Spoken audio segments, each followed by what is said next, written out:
بازداشت و محاکمه‌های اخیر را در تقریبا 3 ماه اخیر بعد از حادثه‌های بدخشان در تاجیکستان پیگیری میکنید و خلاصه‌تان نظرتان درباره این بازداشت‌ها، محاکمه‌ها، حکم‌ها چی است؟ البته پیگیری میکنیم. به فکرم تمام اهالی تاجیکستان که دسترسی به اطلاعات بی‌غرض و صاف دارد، هرچند که خبرها ناپورا هم باشند، این خبرها رو، این عامل‌ها و همین حرکت‌های تفتیشاتی و محاکمه‌های سودی رو پیگیری میکنند. ما هم پیگیری میکنیم، کوشش میکنیم که اقلاً یک معلومات بیشتری پیدا کنیم و تمام همین حادثه‌های اخیر، همین بازداشت‌ها، مناسبت‌های آنها، مقامات قدرتی با افرادی که بازداشت میشوند، پرونده‌هاشون محاکمه میشود، ما یک فشار بالای جامعه شهروندی حساب میکنیم و سببش اون میباشد که مقامات قدرتی، اعضایان حکومت یگان معلومات پورا، دقیق، معلوماتی که کافی هست برای جامعه شهروندی تاجیکستان درباره این پرونده ها نمیتونند. فقط یک گپ‌های عمومی گپ میزنند به دلیل، به اساس، هرچند که وظیفه دار هستند اساس‌های بازداشت، دلیل‌ها رو پیشنهاد کنند و البته که هر یک عقل سالم فکر میکند که در اینجا فقط فشار است، نابود ساختن جامعه شهروندی، برطرف کردن تمام افرادی که قدرت به تنقید دارد، قدرت به آواز کردن، بلند کردن آواز خود برای حمایت حقوق و منفعت‌های خود رو دارد. اما مقامات دلیل‌های خودشون رو به هر حال میگوین که این افرادی که حالا بازداشت میشن، محاکمه میشن، بیشتر اعضای گروه‌های جنایی هستند، مثلا در گذشته و یا در این چند سال آخر، چند ماه آخر جنایت‌های صادر کردند. به این چی میگید؟ اونا فقط میگویند که فلان آدم اعضای گروه جنایتی هست یا اینکه تشکیلاتچی یگون گروه هست، رابطه دارد با پیمان ملی تاجیکستان، با گروه 24 که نمیدونم حزب نهضت اسلام. فقط گپ است، دلیل نیست. رابطه نه فقط یک فکری مفتش و پروکورور است. رابطه که باشد باید دلیل ها، یعنی که اقلا همون مناسبت های آنها باید نشان داده شود به طریق نمیدونم SMS می، آنها به یک دیگر خط می نویسند، آنها به یک دیگر تلفنی صحبت کردند. مثال یادی میگیریم، متهم میسازند که علیم شیرزمانوف نمیدونم چند هزار مبلغ به اعضای همین کمیسیه 44 روان کرده است و در نتیجه همین هم گویا اعضای کمیسیه 44 بازداشت میشوند، بازپرسی میشوند و زیاده از 10 نفر آنها زندانی میشوند. ولی کنی همون اساسایی که به جامعه نشان داده شوند، کنی همون گفتی روسا انتقال مبلغ و پیروود با واسطه چی پیروود کردن، از نام علیم شیرزمان این مبلغ اومده است یا اینکه این نشان داده نمیشود. یک با مانند همون پرونده‌های اعضای حزب نهضت اسلام، پرونده‌های بزرگمهر یوروف و دیگر که به یگان اساس مردم رو فقط با گفتن، فقط با لفظ گفتن یک خیالات خودشون میگیرند و زندانی میکنند، نسبتشون پرونده آغاز میکنند. اگر خبر داشته باشید، دیده باشید، بسیاری از آنهایی که در بدخشان بازداشت شدند در مدت‌های خیلی کوتاه به مدت‌های طولانی، به 17 سال، به 18 سال، به 8 سال یا که به حبس ابد محکوم شدند، به زندان انداخته شدند. به نظر شما سبب چنین حکم‌های دراز، حکم‌های طولانی چی است؟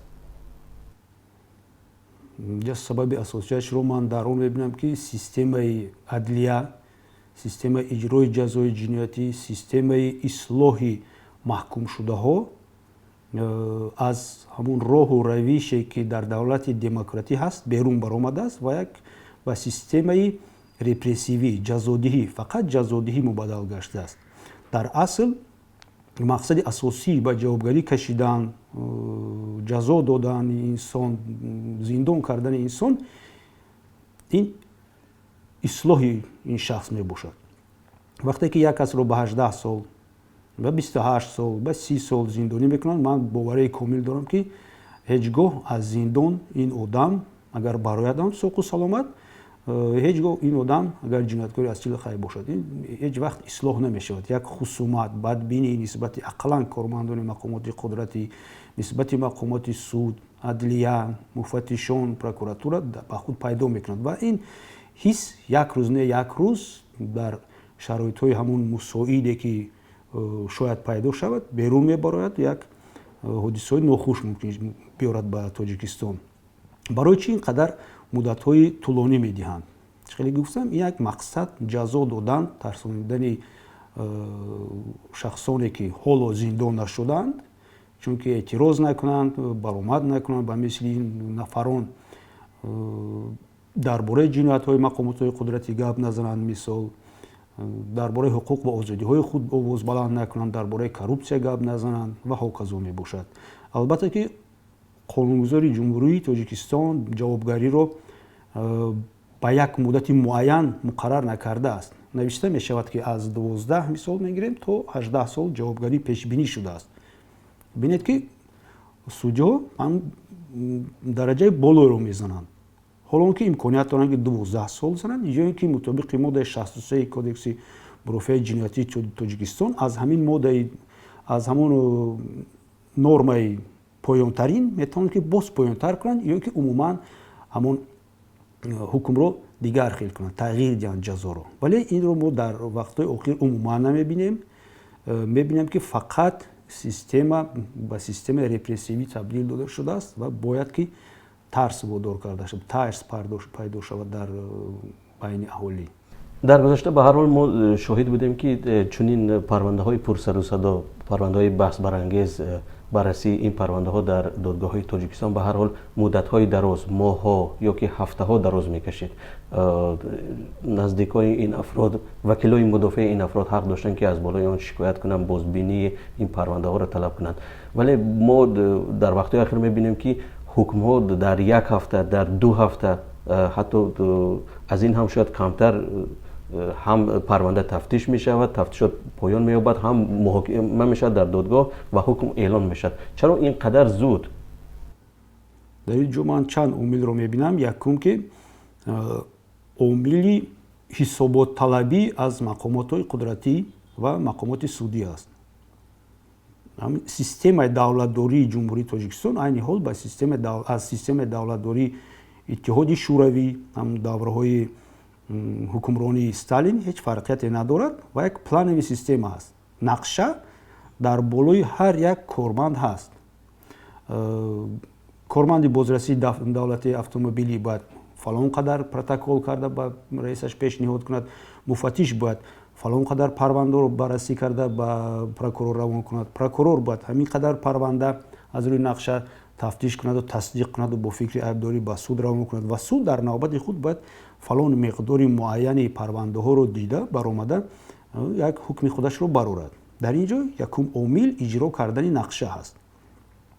дар муқаррароти кодекси мурофиаи ҷиноятӣ муҳлатҳои мурофиавӣ ҳаст, яъне ки муҳлатҳои муайян ҳаст барои дида баромадани чӣ баррасии тафтишоти пешакӣ. мисол якум муҳлат ин 2 моҳ ҳаст, то 2 моҳ, яъне ки маъно дорад ки то 2 моҳ бояд тафтишот хотима дода шавад. муҳлатҳои баррасии парванда дар марҳилаи судӣ ҳаст. азбас ки дар ҳодисаҳои охири дар Хорух рух дода ва вобаста ба на фақат дар Хорух, аллакай мо метавонем гуфта вобаста ба бадахшониҳо, чунки медонем истирдодҳои ғайриқонунии фаъолони Бадахшон хеле аз хориҷа истирдод карда мешаванду дар Тоҷикистон ҳукмҳои тӯлонӣ мегиранд. дар ин ҷо нишон медиҳад ки як шумораи зиёди калони парвандаҳо, мумкин зиёдатаги 1000 парванда бошад ва ҳеҷ имконияте нест ки тибқи ҳамон муқаррароти асосии қонун муҳлатҳо риоя карда шаванд. бораи ҳамин кӯтоҳ карда мешаванд ва касе ҳам ба ғайр аз мисол шумо ягон ташкилоти байналхалқии ҳифзи ҳуқуқ дар бораи ин сухан ҳам намегӯяд.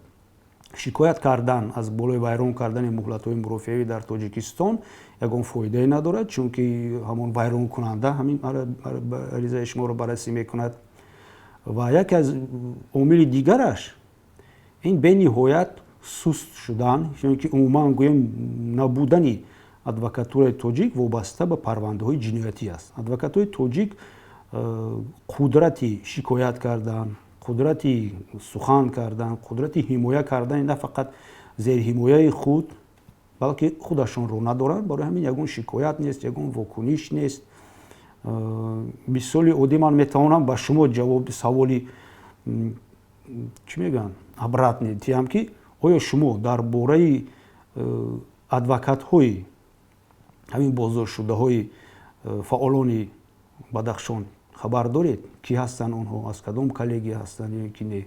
Касе хабар надорад, барое ки онҳо аз тарс на худашонро номашонро ифшо мекунанд, на ягон ҳимоя ҳам мекунанд. Барои ҳамин вақте ки ҳукумат чунин парвандаҳоро дар муддати 1 ҳафтаву 2 ҳафта баррасӣ мекунад аз боздошт то баровардани ҳукм, касе дар бораи ин гап намезанад, шикоят ҳам намекунад.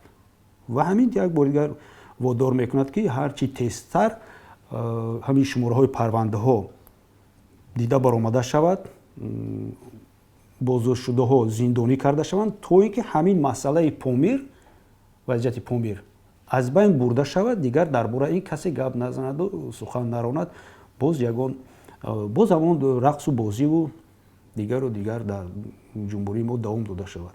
чаро ба рӯи аксар парвандаҳо махсусан солҳои ахир муҳри махфӣ мезананд? чаро аксари баррасиҳо дар СИЗО дар боздоштгоҳ гузаронда мешаванд ва касе роҳ дода намешавад? ҳатто баъзе аз наздикони ин боздоштшудаҳо шикоят мекунанд ки худи онҳоро дар рӯзи эълони ҳукм ё дар ҷараёни баррасии парвандаҳо роҳ намедиҳанд. яке аз сабабҳои асосияш кам фаъолият, суст фаъолият ё ки гӯем умуман бефаъолияти адвокатураи тоҷик аст. чунки ҳимоя карда наметавонанд, на танҳо гуфтам зери ҳимояро ҳуқуқҳои худашонро наметавонанд дархост нависанду ҳам дархосташонро ҳимоя кунанд оиди он ки охир бинои суд ҳаст, бинои суд сохта шудааст, ин қадар маблағгузорӣ карда мешавад судҳои ҷумҳурии Тоҷикистон, чӣ аз худи Тоҷикистон, чӣ берун аз он. Пас чаро шахси бегуноҳро наметавонед шумо дар бинои суд суд кунед? чунки шахси бегуноҳ, барои он гуфтам ки то ҳукми суд ба қувваи қонунӣ надарояд, шахс бегуноҳ ҳисобида мешавад.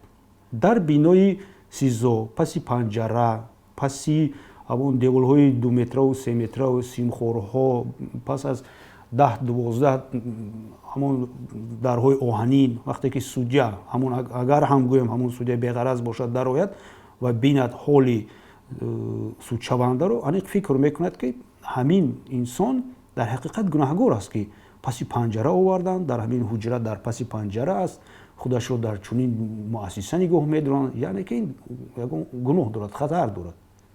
ин ягон нишондиҳандаи демократияву волояти қонун ё ки муқаддас будани ҳуқуқ ва озодии инсон нест. ин як дуюм омилаш.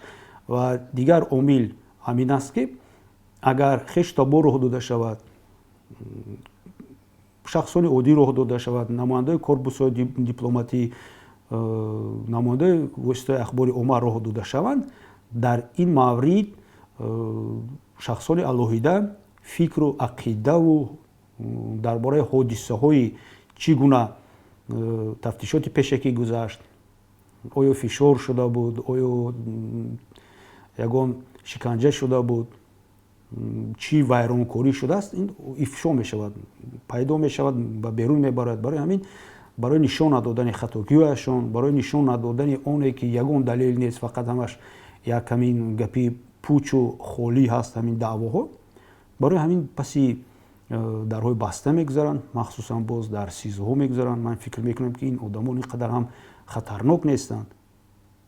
ин мардуме ки чиз шавад, мардуме ки боздошт шуданд, мисол на он қадар хатар доранд ба мисоли ҳамон террористи норвегӣ Брейвик ба фикрам, барои куштани зиёда аз 70 ноболиғ 21 сол гирифт.